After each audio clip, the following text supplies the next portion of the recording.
زندگی اپنے آپ کو ڈھونڈنے کے بارے میں نہیں ہے، زندگی اپنے آپ کو بنانے کے بارے میں ہے۔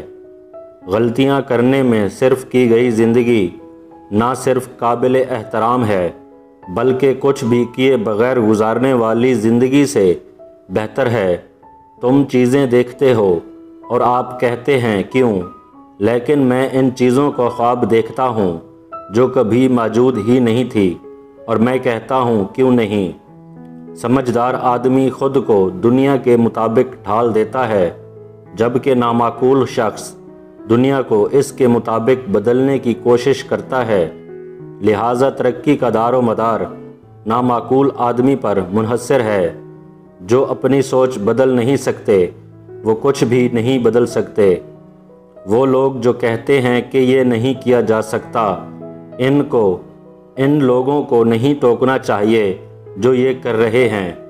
کامیابی کبھی بھی غلطیاں کرنے پر حاصل نہیں ہوتی، لیکن ایک ہی غلطی دوبارہ نہ کرنے پر حاصل ہوتی ہے۔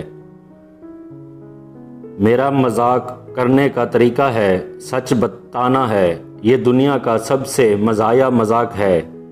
کسی عاشق اور کسی متعصب سے بحث نہ کرو، کیونکہ عاشق کے پاس ایک اندھا دل اور متعصب شخص کے پاس بند دماغ ہوتا ہے۔ ہماری دوستوں کے ساتھ بدترین گناہ ان سے نفرت کرنا نہیں ہے بلکہ ان سے لا تعلق رہنا ہے۔ یہ ایک غیر انسانی سلوک ہے۔ اگر آپ کے پاس سیب ہے اور میرے پاس ایک سیب ہے اور ہم ان سیبوں کا تبادلہ کرتے ہیں تو تب بھی ہمارے پاس ایک سیب ہوگا، لیکن اگر آپ کے پاس کوئی آئیڈیا ہے اور میرے پاس ایک آئیڈیا ہے اور اگر ہم ان خیالات کا تبادلہ کریں تو ہم دونوں کے پاس 2 آئیڈیاز ہوں گے۔ دنیا کا بڑا مسئلہ یہ ہے کہ احمق اور بے وقوف ہمیشہ خود کا یقین رکھتے ہیں اور سمجھدار لوگ شکوک و شبہات سے بھرے رہتے ہیں۔ جب کوئی آدمی شیر کو مارنا چاہتا ہے تو وہ اسے کھیل قرار دیتا ہے، جب شیر اسے مارنا چاہتا ہے تو وہ اسے درندگی کہتا ہے۔ امید رکھنے والا اور نا امیدی رکھنے والے دونوں ہی معاشرے میں اپنا حصہ ڈالتے ہیں۔ امید پسند ہوائی جہاز ایجاد کرتا ہے، نا امیدی رکھنے پر پیراشوٹ۔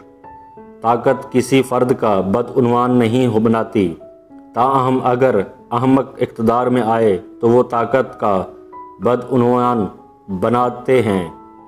آزادی کا مطلب ذمہ داری ہے، یہی وجہ ہے کہ زیادہ تر لوگ اس سے ڈرتے ہیں۔